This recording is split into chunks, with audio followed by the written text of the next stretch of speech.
প্রায় দেড় যুগ পর প্রকাশ্যে প্রতিষ্ঠাবার্ষিকী পালনের সুযোগ। বাঁধ ভাঙা অনুভূতি ইসলামী ছাত্র শিবিরের। মিছিল আর স্লোগানের সরব রাজপথ, নেতাকর্মীদের ঢল। বৃহস্পতিবার দেশব্যাপী পালিত হয় সংগঠনটির ৪৮তম প্রতিষ্ঠাবার্ষিকী। প্রতিটি জনপদ আর শিক্ষা প্রতিষ্ঠান থেকে বর্ণাঢ্য র্যালি বের করা হয়। জাতীয় ও দলীয় পতাকা, ব্যানার, ফেস্টুন আর সংগঠনের নানা উক্তি সম্বলিত প্ল্যাকার্ড হাতে অংশ নেন শিবিরের নেতাকর্মীরা। সবার কণ্ঠে ছিল স্বৈরাচার শেখ হাসিনা ও তার দোসরদের বিচারের দাবি।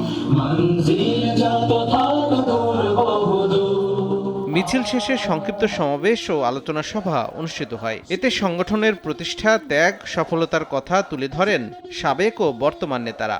দাবি তোলা হয় ফ্যাসিস্ট সরকারের আমলে শিবির নেতাদের বিরুদ্ধে সব মামলা প্রত্যাহার ও কারাবরণকারীদের নিঃশর্ত মুক্তির। এছাড়া যুদ্ধাপরাধের দায়ে কারারুদ্ধ জামায়াত নেতা এটিএম আজহারুল ইসলামেরও মুক্তি দাবি করা হয়।